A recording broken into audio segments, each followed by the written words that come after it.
اللہ اللہ اللہ اللہ اللہ اللہ۔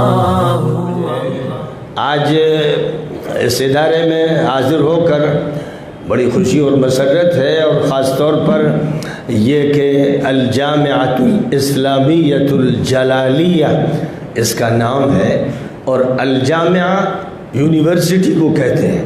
ہمارے یہاں ہندوستان میں بلکہ پورے بر صغیر میں ایک رسم چلی ہوئی ہے کہ مکتب شروع کیا گیا اور نام اس کا جامعہ رکھ دیا گیا، تو عرب ہنستے بھی ہیں اور سوچتے ہیں کہ یہ بیچارے جانتے ہی نہیں کہ جامعہ کے معنی کیا ہوتے ہیں۔ تو بہرحال یہ اصطلاح چل گئی کہ مدرسے کا نام جامعہ رکھ دیا جاتا ہے، اس لیے یہ ذہن میں نہیں ہوتا ہے کہ جو مرحلے ہیں تعلیم کے، کہ ایک مدرسہ ابتدائیہ ہوتا ہے اور ایک مدرسہ ثانویہ ہوتا ہے اور ایک مدرسہ عالیہ ہوتا ہے جسے کلیہ کہتے ہیں، اور پھر کلیات ہوتے ہیں، اور جب کہیں پر 4-5 کلیات ہو جاتے ہیں تو وہ ایک جامعہ بنتا ہے۔ جب تک متعدد کلیات نہ ہو تو وہ جامعہ نہیں ہوتا ہے، یعنی جو فیکلٹیز کہلاتی ہیں جب تک وہ متعدد نہ ہو، کہ فیکلٹی آف شریعہ بھی ہے اور فیکلٹی آف سائنسز بھی ہے اور فیکلٹی آف اکنامی بھی ہے اور فیکلٹی آف ٹریڈ بزنس بھی ہے اور فیکلٹی آف مینجمنٹ بھی ہے، مختلف فیکلٹیز ہوتی ہیں، اور وہ اس لیول کی ہوتی ہیں کہ وہ کالج شمار کی جا سکے، تب ایک جامعہ وجود میں آتا ہے۔ بہرحال چاہیے کہ ہمارے ہاں جامعہ ہو۔ واقعہ یہ ہے کہ دیوبند بھی جامعہ نہیں، ندوہ بھی جامعہ نہیں، مظاہر بھی جامعہ نہیں، ہمارے ہندوستان میں ابھی تک کوئی جامعہ اسلامیہ قائم نہیں ہوا ہے، اور میں سمجھتا ہوں کہ اس سلسلے میں سب سے زیادہ ترقی کی ہے ملیشیا نے، کہ وہاں جامعات اسلامیہ کا ایک سلسلہ ہے۔ ابھی ملیشیا میں موجود تھا، اور الجامعۃ الاسلامیۃ العالمیہ کوالالمپور کا بہت مشہور جامعہ ہے، اور اس کے علاوہ الجامعۃ الاسلامیہ اور جامعۃ العلوم الاسلامیہ، مختلف ناموں سے بہت سے جامعات ہیں، اور وہ جامعات صحیح معنی میں ہیں، یعنی وہ مدرسہ نہیں ہے کہ جن کو جامعہ کہہ دیا گیا، بلکہ یونیورسٹی سے منظور شدہ ہیں، اور ان میں مختلف کالجز ہیں اور بہت اعلیٰ معیار ہے۔ عمارتیں بھی ایسی ہیں کہ بڑے بڑے بادشاہوں کے محلات ان کے سامنے ہیچ ہیں، اور اسی کے ساتھ ساتھ بہت اعلیٰ انتظامات ہیں۔ تو میرا جی چاہتا ہے، اور مولانا مشتاق انفر صاحب سے غائبانہ میری یہ درخواست ہوگی کہ اس کو جامعہ اسلامیہ بنائیں، یعنی یہاں پر کالجز ہوں، فیکلٹیز ہوں، اور مختلف شعبے موجود ہوں۔ خاص طور پر میڈیکل کالج ضرور قائم کیا جائے، چاہے یونانی میڈیکل کالج کیوں نہ ہو، فارمیسی کالج قائم کیا جائے، سائنسز کا کالج قائم کیا جائے، انجینئرنگ کالج بھی قائم کیا جائے، اور سب پر حکمرانی ہو شریعت کی، کیونکہ اللہ کی جو شریعت ہے اور اللہ نے جو ہمیں قرآن پاک عطا فرمایا ہے، وہ دنیا کی تمام یونیورسٹیوں کے کالجوں اور فیکلٹیز کے تمام علوم کی رہنمائی کرتا ہے۔ قرآن پاک دنیا کی تمام یونیورسٹیز کی رہنمائی کرتا ہے، اور نبی اکرم صلی اللہ علیہ وسلم پر اللہ تعالیٰ کی طرف سے جب سب سے پہلی وحی آئی تھی، جس میں فرمایا گیا بسم اللہ الرحمن الرحیم اقرأ بسم ربک الذی خلق خلق الانسان من علق اقرأ وربک الاکرم الذی علم بالقلم علم الانسان ما لم يعلم علم الانسان، یعنی فرمایا علم المسلم او علم العربی او المکی او المدنی، علم الانسان ما لم يعلم۔ تو اس پہلی وحی میں اللہ نے فرمایا کہ اپنے مالک و پروردگار کی ذات و صفات کا استحضار کرتے ہوئے پڑھو جو خالق ہے اس کائنات کا،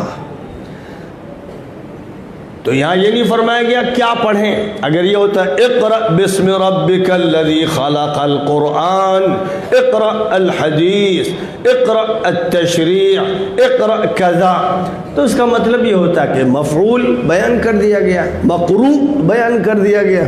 لیکن مقروء کو بیان اگر کیا جاتا تو یہ سورہ بقرہ سے بڑی ہو جاتی، بہت اختصار کے ساتھ بات کہنا تھا. تو اللہ تعالی نے اشاروں میں یہ فرما دیا کہ میری جو صفت ہے صفت تخلیق، میں خالق ہوں، اور اللہ کی جتنی صفات ہیں انہی کے مظاہر ہیں اس پوری دنیا میں. اللہ خالق ہے. اب ہم جب زمین کے ذرات کو دیکھتے ہیں اور زمین کے پودوں کو دیکھتے ہیں اور پانی کو دیکھتے ہیں اور ہوا کو دیکھتے ہیں اور گیسز کو محسوس کرتے ہیں تو اللہ کی تخلیقات کے نظارے کرتے ہیں.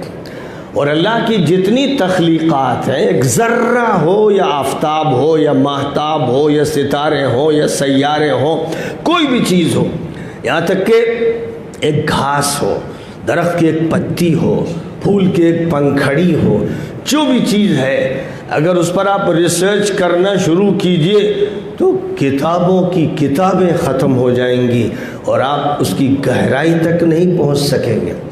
آج یونیورسٹیز میں جو باٹنی پڑھائی جاتی ہے، یعنی نباتات کا علم پڑھایا جاتا ہے، اس پر سینکڑوں کتابیں ہیں. آج جو زولوجی کا ڈپارٹمنٹ ہوتا ہے جس میں حیوانات کے بارے میں پڑھایا جاتا ہے، سینکڑوں کتابیں ہیں، لائبریری بھری ہوئی ہے زولوجی سے. اور جہاں فزکس پڑھائی جاتی ہے، طبعیات کا علم پڑھایا جاتا ہے، جو فیکلٹی اس سے متعلق ہے، وہاں پر بے تحاشا معلومات اور کتابیں ہیں. ایسے ہی کیمسٹری پڑھائی جا رہی ہو یا جو بھی شعبہ ہے، جب آپ اس کی تحقیق کریں گے تو ایک ایک شعبے پر سینکڑوں ہزاروں کتابیں لکھی گئیں اور بڑی تحقیقات کی گئی ہیں. اور اسی کا یہ نتیجہ ہے کہ ایک زمانے میں حکیم صاحب ہوتے تھے، سر سے پیر تک انسان کے بارے میں معلومات رکھتے تھے، اور بیمار ان کی خدمت میں آتا تو اس کو دیکھتے اور دوا تجویز کرتے.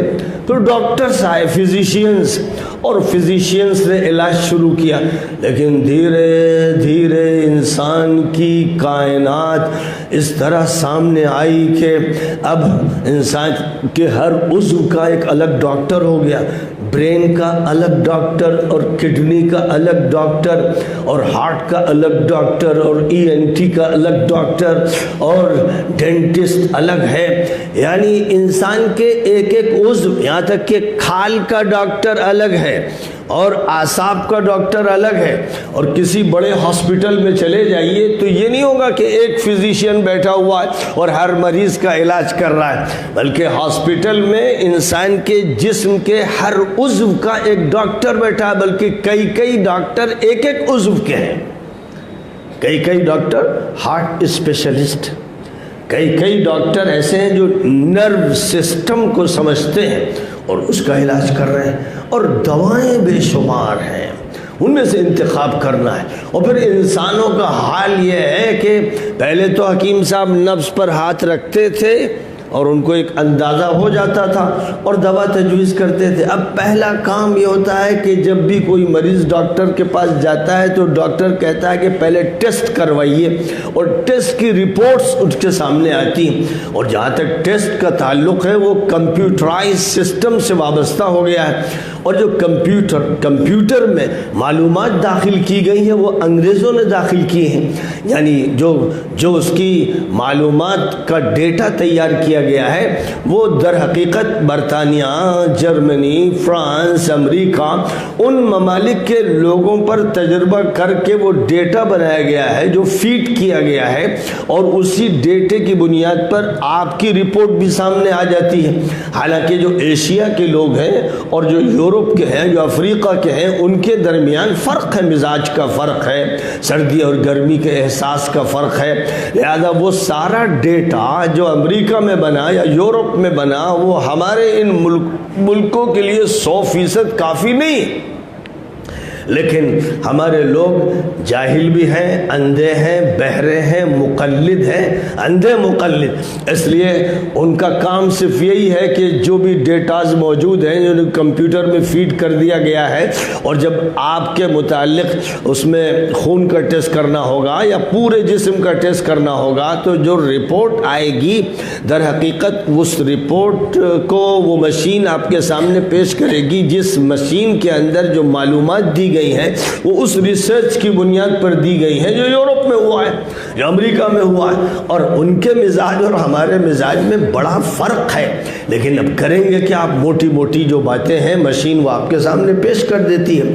ہونا یہ چاہیے تھا کہ ہم اپنے لوگوں کا پورا تجزیہ کرتے اور اس تجزیے کی رپورٹس پہلے مشین میں داخل کرتے اور اس کی بنیاد پر پھر تحقیقات سامنے آتی. تو یہ سب کام ہے. اب غور فرمائی، اقرأ بسم ربک الذی خلق، تمام مخلوقات کو پڑھو، یہ حکم دیا جا رہا ہے. حکم اس آیت کریمہ میں یہ دیا جا رہا ہے تمام مخلوقات کو پڑھو. کیوں پڑھیں؟ اس لیے کہ خالق اللہ ہے اور اللہ کی ہر مخلوق خالق کی تجلی ہے. اللہ کی ہر مخلوق کے ذریعے تم اللہ تک پہنچ سکتے ہو. اور جس کو اللہ تعالیٰ نے قرآن پاک کے آغاز میں بتایا، بسم اللہ الرحمن الرحیم، الحمد للہ رب العالمین، تعریفیں تو بس اللہ کی ہیں. کیوں ہیں؟ اس لیے کہ وہ رب العالمین ہے. العالم، العالمین عالم کی جمع ہے، اور عالم خاتم کے وزن پر، قالب کے وزن پر ایک ایسا لفظ ہے جس کے ذریعے سے بتایا جاتا ہے کہ وہ چیز جو ذریعہ ہو کسی عمل کا، یعنی قالب وہ سانچہ جس میں کوئی چیز ڈھالی جاتی ہے، اور خاتم وہ مہر جو استعمال کی جاتی ہے جس کے ذریعے کسی چیز کے ختم کرنے یعنی اس کو بند کرنے کا ایک سکہ لگا دیا جاتا ہے. اور عالم وہ جس سے علم حاصل ہوتا ہے. عالم ما ہوا وسیلۃ للعلم فهو عالم، تو وہ رب العالمین ہے. یعنی جتنی بھی چیزیں اس کائنات میں ہیں جو وسیلہ علم الہی ہیں، جو وسیلہ معرفت الہی ہے، جو وسیلہ معرفت صفات ربانی ہیں، تمام چیز ان سے اللہ کی معرفت حاصل ہوتی. اور ظاہر ہے کہ جس چیز سے اللہ کی معرفت حاصل ہو اس کو پڑھنا چاہیے کہ نہیں؟ تو اگر آپ ایک پودے کو پڑھیں گے تو آپ اس پودے کے اندر اللہ کی تجلی دیکھیں گے. اگر آپ سمندر کو، دریا کو، چشمے کو، آبشار کو، پانی کو، اس کی بوند کو پڑھیں گے تو اس میں اللہ کی تجلی دیکھیں گے. اگر آپ پہاڑ کو پڑھیں گے، گیسز کو پڑھیں گے تو اللہ کی تجلی دیکھیں گے، یعنی خدا کی صفت تخلیق کا اس میں مظاہرہ دیکھیں گے. اور اس کی دلیل اللہ نے قرآن میں یوں فرما دی. بہت سی جگہ قرآن پاک میں یہ فرمایا گیا کہ آسمان ہماری نشانی ہے، زمین ہماری نشانی ہے، پانی نشانی ہے، ہر چیز جو ہم نے پیدا کی وہ ہماری نشانی ہے. اور نشانی کے لیے جو لفظ اللہ نے استعمال کیا وہ کیا ہے؟ آیاتن. آیاتن، تو قرآن کے الفاظ بھی آیت ہیں اور اسی طرح اللہ کی مخلوقات بھی آیت ہیں. تو جیسے قرآن کی آیات ہم پڑھتے ہیں ویسی کائنات کی آیات بھی پڑھنے کا حکم دیا گیا ہے. ان فی خلق السماوات والارض واختلاف اللیل والنہار لآیات لأولی الالباب. آسمان میں نشانیاں، فضاؤں میں نشانیاں ہیں، زمین میں نشانیاں ہیں، ہر چیز میں نشانیاں ہیں. اور نشانیاں کیا ہیں؟ آیات. تو قرآن کی آیات، آسمان کی آیات، زمین کی آیات، تمام مخلوقات کی آیات. ان فی خلق السماوات والارض واختلاف اللیل والنہار لآیات لأولی الالباب الذین ناما وقعودا وعلى جنوبهم. اولو الالباب کون ہے؟ ہمارے یہاں جب ہم سمجھاتے ہیں کہ بھائی اولو الالباب عقل مند کون ہے، وہ ہیں جو فقہا ہیں، حکما ہیں، وہ جو دین کو اچھی طرح آیات کا مطالعہ کرنے والے، جان لے کہ وہ دانشور ہیں، وہ عقل مند ہیں، وہی لوگ ہیں جو ایجوکیٹڈ ہیں، وہی انٹلیکچوئلس ہیں، وہی صحیح برین رکھتے ہیں، دماغ ہے تو ان کے پاس ہے۔ اور جو لوگ دماغ والے ہیں اور دانشور ہیں اور انٹلیکچوئلس ہیں، وہ کیسے ہوتے ہیں؟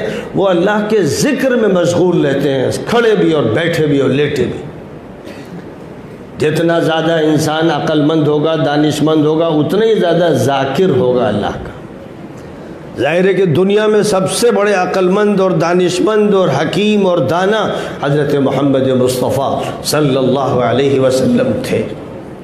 اور حضرت عائشہ صدیقہ رضی اللہ تعالی عنہ کہتی ہیں کان رسول اللہ صلی اللہ علیہ وسلم یذکر اللہ علی کل احیانہ، علی کل احیانہ۔ حضرت عائشہ یہ کہتی ہیں کہ حضور صلی اللہ علیہ وسلم اللہ کا ہم وقت ذکر کرتے تھے، ہم وقت، یعنی صرف ایک وقت ایسا ہوتا تھا کہ آپ استنجے جاتے تھے، وہاں وہ ذکر نہیں ہو سکتا کہ بے ادبی نہ ہو جائے، تو جب آپ استنجے سے باہر آتے تھے تو کہتے تھے اللہ معاف فرما، غفرانک غفرانک، اے اللہ معاف فرما دے، اتنی دیر کی بھی غفلت کیوں ہوئی؟ وہ مجبوری تھی، لیکن کیا کہتے تھے؟ غفرانک۔ اور پھر یہ بھی کہتے تھے کہ الحمدللہ الذی اذھب عنی الاذی وعافانی۔ تو اب کیا کام ہوا؟ عقل مند کون لوگ ہیں؟ آپ طلبہ عقل مند ہیں؟ عقل مند ہیں؟ نہیں ہوتے تو اٹھتے بیٹھتے چلتے پھرتے ہر وقت اللہ کا ذکر کرتے۔ بڑے سے بڑا صوفی جو ہے وہ بھی اس مقام تک پہنچ نہیں پاتا جو مقام بتایا جا رہا ہے یہاں پر اولو الالباب کا، اتنا بڑا مقام۔ اور صرف اتنا ہی نہیں ہے کہ وہ ذاکر شاغل ہوتے ہیں، الذين يذكرون الله قياما وقعودا وعلى جنوبهم ويتفكرون في خلق السماوات والارض۔ ایک اور بات بتائی گئی ہے کہ عقل مند وہ لوگ ہوتے ہیں جو صرف ذاکر شاغل نہیں ہوتے کہ خانقاہ میں بیٹھے ہوئے لا الہ الا اللہ لا الہ الا اللہ، صرف وہ لوگ نہیں ہوتے، وہ صرف صوفی عقل مند نہیں ہوتے، وہ ہوتے ہیں جو بڑا برین رکھتے ہیں، جو انٹلیکچوئلس بھی ہوتے ہیں، تھنکرز ہوتے ہیں، تھنکرز اور اسلامک فلاسفرز، وہ ہوتے ہیں جو آسمانوں اور فضاؤں اور کہکشانوں، ستاروں اور سیاروں اور فضاؤں اور اوپر کی دنیا کے بارے میں غور کرتے، مطالعہ کرتے، فکر کرتے، سمجھتے، اور زمین کے بارے میں، اس کی تہوں کے بارے میں، اس کی دھاتوں کے بارے میں، سیال مادوں کے بارے میں، اس کی معدنیات کے بارے میں، اس کے اندر کے خزانوں کے بارے میں، اس کی تہوں کے بارے میں، اس کے اوپر کے جنگلات کے بارے میں، کھیتوں کے بارے میں، درختوں کے بارے میں، گیسز کے بارے میں، آکسیجن کے بارے میں، جتنی بھی چیزیں ان پر غور کرتے ہیں۔ جو لوگ غور نہیں کرتے ان چیزوں پر وہ اللہ کی نگاہ میں عقل مند نہیں ہے۔ تو اب آپ مجھے بتائیے، وہ سائنٹسٹ ہی تو ہوتے ہیں، وہ سائنٹسٹ ہی تو ہوتے ہیں جو غور کرتے ہیں ایسٹرونومی پر اور جیولوجی پر، جو غور کرتے ہیں باٹنی پر اور زولاجی پر اور فزکس پر اور کیمسٹری پر اور جتنے بھی علوم ہیں ان پر جو غور کرتے ہیں۔ اور غور تو بعد میں ہوتا ہے، پہلے پڑھتا ہے آدمی، مطالعہ کرتا ہے، پھر غور کی صلاحیت پیدا ہوتی۔ آپ لوگ فقہ میں مجتہد ہیں؟ دور حدیث کے طلبہ سے پوچھ رہا ہوں، مجتہد ہیں؟ ارے بولو یار، مجتہد نہیں ہے تو پھر متکاسل ہیں، متساہل ہیں، کیونکہ مجتہد مانے جد و جہد کرنے والا۔ اب جد و جہد نہیں کرتے تو کیا کرتے؟ کاہل ہیں، سست ہیں، معطل ہیں، مفلوج ہیں، یا یہ یا وہ۔ بھائی آپ کو جد و جہد کرنی ہے. اب جد و جہد کے بعد اگر اس کے صحیح آلات استعمال ہوں گے تو جد و جہد کا نتیجہ ہوگا.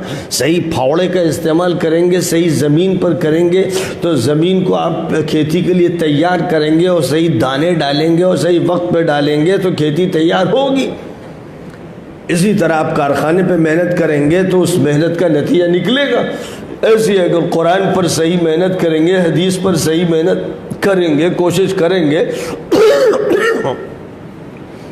اور اس کے مطالعے کے جو اصول ہیں اور فہم کے جو اصول ہیں, اصول تفسیر بھی پڑھیں گے اور اصول حدیث بھی پڑھیں گے اور اصول فقہ بھی پڑھیں گے, جس کا مطلب جو اوزار اور آلات ہیں وہ جمع کریں گے اور صحیح زمین پر اس کا استعمال کریں گے تو آپ مجتہد بن جائیں گے. تو بہرحال طلباء کو یہ باتیں سمجھنے کی ضرورت ہے. مجھے تو شکایت رہتی ہے کہ مدرسے میں لوگ جو علم پڑھاتے ہیں وہ 6 صدی کا اور 5ویں صدی کا اور 7ویں صدی کا علم پڑھاتے ہیں, بلکہ الفاظ بھی وہی بولتے ہیں جو الفاظ لکھ دیے علامہ علی نے یا ابن حجر نے یا ابن امام نے یا وغیرہ وغیرہ نے. اس میں یہ اشکال ہے, اس اشکال کا یہ جواب ہے, اس پر یہ سوال پیدا ہوتا ہے, اس کا یہ جواب دیا گیا ہے. اور بعد کے دور میں حضرت علامہ انور شاہ کشمیری رحمۃ اللہ علیہ نے یہ فرمایا, حضرت مولانا حسین احمد مدنی رحمۃ اللہ علیہ کا یہ ارشاد ہے, مولانا رشید احمد گنگوہی رحمۃ اللہ کی تقریر میں یہ لکھا ہوا, رحمۃ اللہ علیہ کی تقریر میں یہ لکھا ہے, حضرت مولانا یحییٰ صاحب نے یہ افادہ فرمایا ہے, مولانا زکریا صاحب نے لامع الدراری میں یہ وضاحت فرمائی ہے. یہی عام طور پر انداز ہوتا ہے. تو جب آپ یہ باتیں کر رہے ہوتے ہیں تو آپ کسی اور دور میں ہوتے ہیں, اور جو آپ کے سامنے نسل ہے آپ سوچتے ہیں یہ طلبہ ہیں جو ہمارے یہاں داخل ہوئے ہیں. یہ طلبہ جو ہیں ریپریزنٹیٹیو ہیں, representative of the nation, Indian nation. صرف مسلمانوں کے لڑکے خاص خاندان کے نہیں آ گئے. آپ یہ سمجھیے کہ یہ سارے جو ہیں یہ نمائندے ہیں پوری ہندوستانی قوم کے, اور یہاں آسام کی قوم کے یہ نمائندے ہیں. اب یہ جو نمائندے آئے ہیں ان کو ہمیں اپ ٹو ڈیٹ کرنا ہے, اتنی معلومات دینا ہے کہ اس کے بعد جب یہ جائیں تو جہاں بھی پہنچیں, جس کالج میں چلے جائیں, جس یونیورسٹی میں جائیں, جس اسکول میں جائیں, جس جماعت کے پاس پہنچے تو وہاں ان کے تمام مسائل کو حل کر دیں, اشکالات کو دور کر دیں, ان کو مطمئن کر دیں. کیونکہ مدرسے اس لیے قائم کیے جاتے ہیں, اور نبی پاک علیہ السلام نے جو مدرسہ مسجد نبوی میں قائم فرمایا تھا اس کے بارے میں اللہ تعالیٰ نے کیا فرمایا, وَمَا كَانَ الْمُؤْمِنُونَ لِيَنْفِرُوا كَافَّةً. یہ تو نہیں ہو سکتا کہ تمام لوگ کام چھوڑ چھاڑ کے سب مسجد نبوی میں آ جائیں اور مدرسے میں داخلہ لے لیں. فَلَوْلَا نَفَرَ مِن كُلِّ فِرْقَةٍ مِّنْهُمْ طَائِفَةٌ. تو ایسا کیوں نہ ہو کہ ہر آبادی سے کچھ تعداد طلبہ کی آ جائے. کیوں آ جائے؟ کن لوگوں کے بیچ سے آئے؟ کافروں کے بیچ سے, مشرکوں کے بیچ سے, اسلام قبول کرنے کے لیے, اسلام قبول کر کے اسے سمجھنے کے لیے اور پھر اسلام کو برتنے کے لیے. اس لیے آئے. کہاں سے آنا ہے؟ کوئی یمن سے, کوئی حضرموت سے, کوئی عمان سے, کوئی قطر سے, کوئی ادھر سے, کوئی ادھر سے. وہاں سے لوگوں کو آنا ہے. اس ماحول سے جو مشرکانہ ہے, کافرانہ ہے, ملحدانہ اور جاہلانہ ہے, وہاں سے کچھ ریپریزنٹیٹیو آئیں گے اور ان کو آ کر کیا کرنا ہے, فَلَوْلَا نَفَرَ مِن كُلِّ فِرْقَةٍ مِّنْهُمْ طَائِفَةٌ لِيَتَفَقَّهُوا فِي الدِّينِ وَلِيُنذِرُوا قَوْمَهُمْ إِذَا رَجَعُوا إِلَيْهِمْ لَعَلَّهُمْ يَحْذَرُونَ. قوم مسلمانوں کے لیے نہیں بولا جاتا, قوم مسلمانوں کے لیے نہیں بولا جاتا ہے, مجموعے کے لیے بولا جاتا ہے. پوری آبادی کے جتنے لوگ ہیں وہ قوم ہے, ہماری قوم ہے. اس کی دلیل یہ ہے کہ کہ حضرت نوح علیہ السلام کی قوم وہ تھی جو سب کے سب کٹے کافر اور مشرک تھے. یا قوم اعبدوا اللہ. حضرت ہود کی قوم وہ تھی جو سب مشرک تھے، کافر تھے، ملحد تھے، ضدی تھے، انادی تھے. یا قوم اعبدوا اللہ.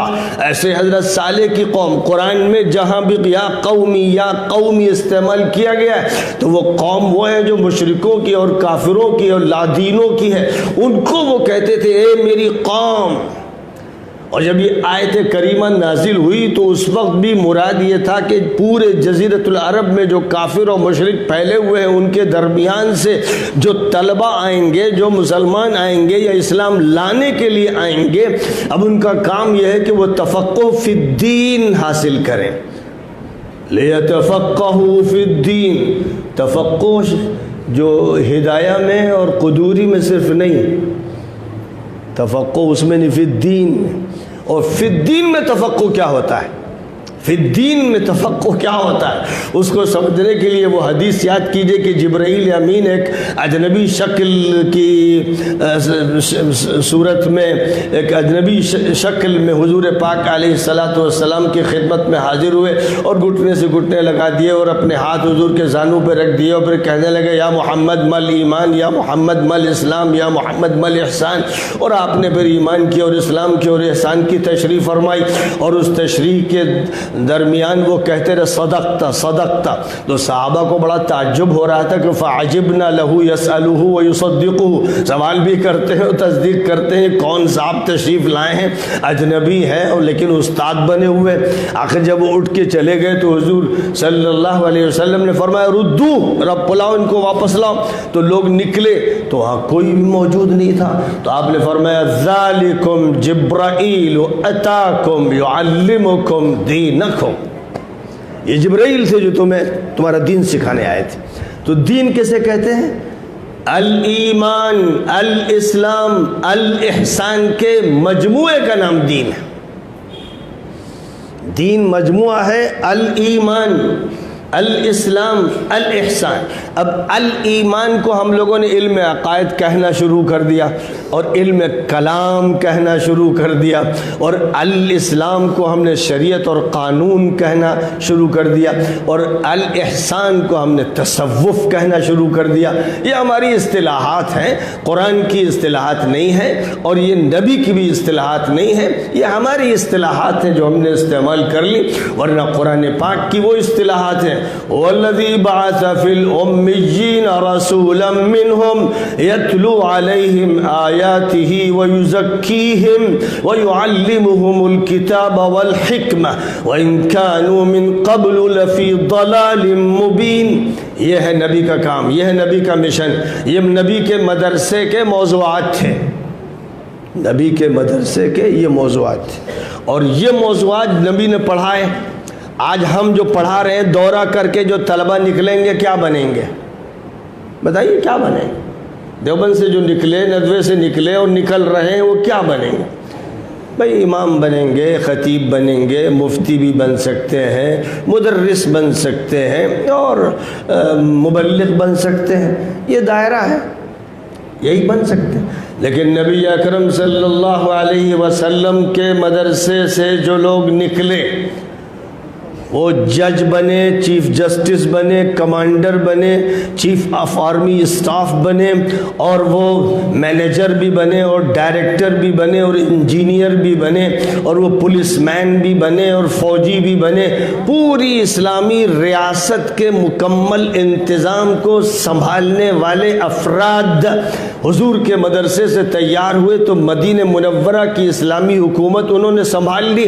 پھر آگے بڑھتے گئے تو 10 لاکھ مربع میل کی جزیرۃ العرب کی حکومت سنبھال لی. پھر یہی لوگ آگے بڑھے تو عراق کا کنٹرول اور سیریا کا کنٹرول سنبھال لیا. پھر یہی آگے بڑھے تو ایران کا اور ترکستان کا اور ہندوستان کا اور افغانستان کا کنٹرول سنبھالا. پھر یہ ادھر آگے بڑھے تو مصر سے لے کر اسپین تک پورے افریقہ کی شمالی پٹی کا کنٹرول سنبھال لیا. تو یہ وہ لوگ تھے کہ جو مدرسے سے نکلے تو پوری دنیا کو کیپچر کر لیا. آج ہمارا حال یہ ہے کہ 150 سال سے دیوبند قائم ہے تو دیوبند کی بستی کے اندر بی جے پی کا آدمی جیتتا ہے اور ATS کا سینٹر قائم کیا گیا ہے، اور ایک معمولی دھروغہ اور تھانے دار علماء کو ڈانٹتا ہے، ان پر چڑھتا ہے۔ حالت یہ ہے کہ قصبے کے اندر عمارت سے باہر نکلیے تو ہمارا کوئی اثر نہیں۔ کیا بات ہے، کیا بات ہے، کچھ تو ہے نا، کچھ تو ہے۔ اگر نبی پاک علیہ السلام کے طریقے پر ہماری پڑھائی ہو رہی ہوتی تو ہم پورے ملک پر قابض ہوتے، اور صرف ایک ملک نہیں، صحابہ کرام کا حال یہ ہوا کہ مدینہ منورہ کے مدرسے میں انہوں نے پڑھا اور پورے جزیرۃ العرب کو اپنے ہاتھ میں لے لیا، اور اس کے بعد پوری دنیا کو اپنے ہاتھ میں، اسپین سے لے کر انڈیا تک، چائنا تک لے لیا۔ وہ کون سی پڑھائی تھی؟ کیا پڑھایا جاتا تھا؟ یہ چینج کیسے آتا تھا؟ کیا دورے کے بعد 1 سال یا 2 سال انگریزی پڑھا دینے سے یہ ہو جائے گا؟ کچھ نہیں ہوگا۔ یہ تو چیز ہی کچھ اور ہے۔ جب تیار کیا جائے گا اس مقصد کے لیے، آج چھوٹے چھوٹے اسکول سے اور کالج سے جو لوگ نکل رہے ہیں وہ DM بن رہے ہیں کہ نہیں؟ وہ SP بن رہے ہیں، وہ SSP بن رہے ہیں، اور وہ پارلیمنٹ اور اسمبلی کے ممبر بن رہے ہیں، اور منسٹر بن رہے ہیں۔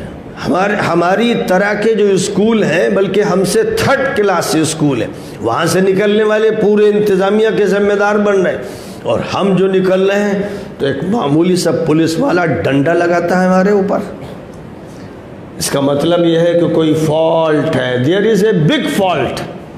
ہمیں چاہیے کہ ہم اس کو سمجھیں، اس میں باتیں مت بنائیں، تعویلیں مت کریں، نہیں سب ٹھیک ہے۔ کوئی بیمار آدمی ہو جس کو کینسر لگ گیا ہو اور سب ٹھیک ہے تو مرنا ہے پھر اس کو۔